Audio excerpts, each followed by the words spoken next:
ಓಕೆನಾ ಸರ್? ಮಂದಾರ್ತಿ ಅವರು ಈಗ ಒಂದು ಹೊಸ ಬ್ರಾಂಚನ್ನ ಓಪನ್ ಮಾಡಿರುವಂಥದ್ದು, ನಿಮಗೇನು ಅನ್ಸುತ್ತೆ? ಏನನ್ನು ಹೇಳಲಿಕ್ಕೆ ಬಯಸ್ತೀರಿ? ಇವತ್ತು ಆ ಹೆಸರೇ ಇದೆ ಮಂದಾರ್ತಿ ಅಂತ.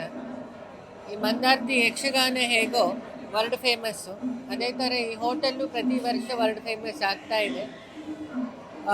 ಇವತ್ತು 2ನೇ ಶಾಖೆ ಮಂದಾರ್ತಿ ಟೀಮ್ ಅವರು ಇವರೆಲ್ಲ ಸೇರಿ ಮಾಡಿದ್ದಾರೆ. ನಂಗೆ ಗೊತ್ತಿದ್ದ ಹಾಗೆ ನಾ ಮೊನ್ನೆ ಓಪನಿಂಗ್ ಕರೀಲಿಕ್ಕೆ ಬಂದಾಗಲೂ ಹೇಳಿದೆ, ಎಲ್ಲ ದೇಶದಲ್ಲೂ ಮಾಡ್ತೀರಿ, ಬರೀ ಬೆಂಗಳೂರಲ್ಲಿ ಮಾತ್ರ ಅಲ್ಲ, ಎಲ್ಲ ದೇಶದಲ್ಲೂ ಸದ್ಯದಲ್ಲಿ ಒಂದು 2-3 ವರ್ಷದಲ್ಲಿ ಮತ್ತು ನಾವೆಲ್ಲ ಮಂದಾರ್ತಿ